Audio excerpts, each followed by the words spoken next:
আসসালামু আলাইকুম। বাংলাদেশ বিমান বাহিনীতে এমওডিসি পদে চাকরি প্রার্থী ভাইয়েরা, আজ থেকে আপনাদের বাংলাদেশ বিমান বাহিনীতে এমওডিসি পদে নিয়োগের যে আবেদন প্রক্রিয়া সেটা আজকের মধ্যেই শেষ হয়ে যাবে। তো যারা এখনো আবেদনটা করেন নাই তারা অতি দ্রুত আজকের মধ্যে আবেদনটা করে নেবেন। এই আবেদনটা আজকেই চলবে, আজকের পর আর এই আবেদনটা চলবে না, মানে এই সার্কুলারে আর চলবে না। এই আবেদনটা শুরু হয়েছিল 3 এপ্রিল থেকে আজ 10 এপ্রিল পর্যন্ত। তবে শর্ত সাপেক্ষে কোনো কিছু আবেদন প্রক্রিয়া চলতে পারে, সেটা বাংলাদেশ বিমান বাহিনীর কর্তৃপক্ষের সাথে কথা বলতে হবে, মানে তাদের হেল্পলাইনে কথা বললে সেটা বিস্তারিতভাবে জানা যাবে। তো আজকে আমরা বিমান বাহিনীতে সকল ধরনের মানে এমওডিসির সকল বিষয় নিয়ে কথা বলবো। তাদের বেতন কি রকম, তারা কি কি কাজ করে থাকে, তাদের প্রমোশন হয় কিনা, সব বিষয়ে মোটামুটি কথা বলে থাকবো। তো প্রথমেই আবার একটু বলে নেই বাংলাদেশ বিমান বাহিনীতে প্রার্থীর যোগ্যতাগুলো কি কি। প্রথমত আপনাকে বাংলাদেশের নাগরিক হতে হবে, তারপর এসএসসি পরীক্ষায় পাশ করতে হবে, ন্যূনতম জিপিএ আপনার 2 পয়েন্ট থাকতে হবে। সেটা আপনি বিজ্ঞান, মানবিক কিংবা ব্যবসায় যে কোনো বিভাগ হতে পারে। অবশ্যই আপনাকে অবিবাহিত হতে হবে, বয়স আপনাকে 16 থেকে 20 বছর বয়সের মধ্যে হতে হবে। তারপরে কমপক্ষে আপনার উচ্চতা হতে হবে 5 ফুট 8 ইঞ্চি, অর্থাৎ 172.72 সেন্টিমিটার। বুকের মাপ হতে হবে কমপক্ষে স্বাভাবিকভাবে 30 ইঞ্চি। প্রসারণ মানে নিঃশ্বাস নেওয়ার পরে আপনার বুক যখন ফুলে যাবে তখন হতে হবে 32 ইঞ্চি। ওজন মাপ আপনার বিএমআই অনুযায়ী হতে হবে। চোখে কোনো সমস্যা থাকতে পারবে না। 6/6 হতে হবে। প্রার্থীর অযোগ্যতাগুলো হচ্ছে সেনা, নৌ বিমান কিংবা অন্য কোনো সরকারি চাকরি হতে বরখাস্ত কিংবা অপসারিত, বুঝতেই পারতেছেন। কোনো ফৌজদারি অপরাধের জন্য আদালত কর্তৃক দণ্ডপ্রাপ্ত, সরকারি চাকরিতে নিয়োগ নিষিদ্ধ ঘোষিত। তো এই হচ্ছে আপনার প্রার্থীদের অযোগ্যতা এবং যোগ্যতা।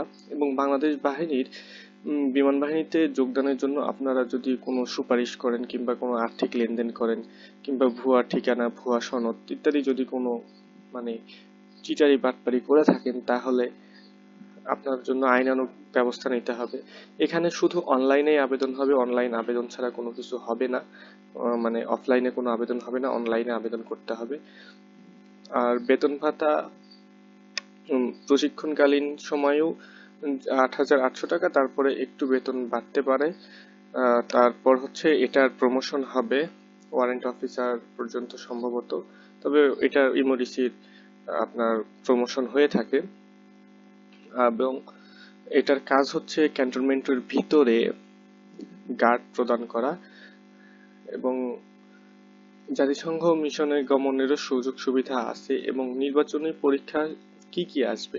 নির্বাচনী পরীক্ষায় আসবে আপনার বাংলা এবং ইংরেজি লিখিত পরীক্ষা, যেটা আপনার এসএসসি পর্যন্ত আছে, মানে এসএসসি সমমানের পরীক্ষাটা এখানে হবে। বাংলা এবং ইংরেজি লিখিত পরীক্ষা হবে, ডাক্তারি পরীক্ষা হবে এবং ভাইভাও হবে, অর্থাৎ মৌখিক পরীক্ষা হবে।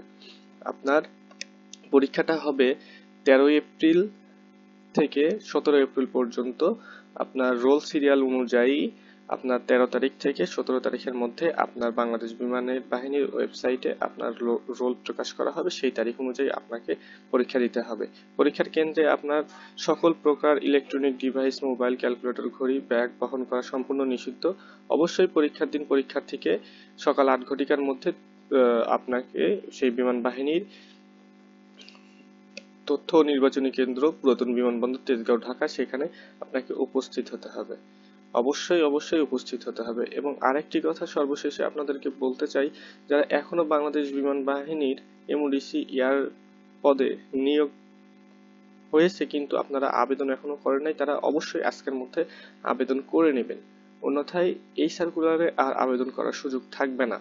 এবং পরিশেষে আরেকটি কথা বলতে চাই, এখনো যারা আমার চ্যানেলটিকে সাবস্ক্রাইব করেন নাই অবশ্যই আমার চ্যানেলটিকে সাবস্ক্রাইব করে আমার পাশে থাকবেন। ধন্যবাদ সবাইকে। আসসালামু আলাইকুম।